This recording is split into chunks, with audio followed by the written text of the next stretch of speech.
Hello everyone, আগেই বলি এই ভিডিওটা কিন্তু অনেক দিন আগেকার ভিডিও ক্লিপ। এই রিসেন্ট ভিডিও পোস্ট করতে করতে এই ভিডিওটা আপলোডই আর করা হয়নি। তো আমি সেদিনকারে সন্ধ্যাবেলা খুব সুন্দর করে রেডি হয়ে চলে গেছিলাম রাজরাজেশ্বরী মেলায়। আর দেখো রাজরাজেশ্বরী মাকে কত সুন্দর করে সাজিয়ে রেখেছে এখানে। তারপরে তো মেলায় তো ঢুকলাম। মেলাটা কিন্তু অনেকটাই বড়। যারা এই মেলায় যাও বা আশেপাশে থাকো তারা সবাই জানো।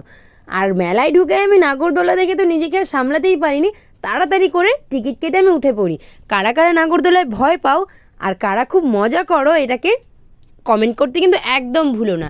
নাগরদোলা থেকে নেমে অনেক দোকান ঘুরে ঘুরে আমার জন্য বিশেষ কিছু জিনিস আমি কিনে নিই। তারপরে খাওয়া দাওয়া করে নিই একটু। আর তারপরে দেখি যে মেলাতে অনুষ্ঠান হচ্ছে। তো সেখানে একটু দাঁড়িয়ে থাকার পরে দেখলাম বাড়ি যাওয়ার টাইম হয়ে আসছে। তো বাড়ির দিকে রওনা দিলাম। কিন্তু আসার পরে দেখলাম আরও সুন্দর সুন্দর অনেক কালেকশন ছিল সব কিছুর। তো টাটা, আজ মিনি ব্লগে